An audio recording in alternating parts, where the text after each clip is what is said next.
Hi mga karyels, ayan po ang finished product ng ginatang alimango. Yan food for today. And then, nilaga ko po muna yung mga yan bago ko iluto. Ayan na po, yung finished product ng pagkakalaga ko. So, ayan po yung mga ingredients nating lahat. Ilalagay ko po yung sa description yung mga kung ano po yung ingredients natin. So, magluto na po tayo guys.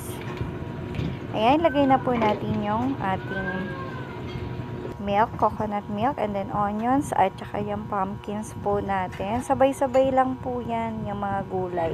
Kasi madali naman pong maluto dahil luto na nga po yung ating crabs. So, pagkatapos niya, lagyan ng asin, seasoning, and then, lagyan po rin natin yan, yung ating mga crabs, big crabs, sabi nila.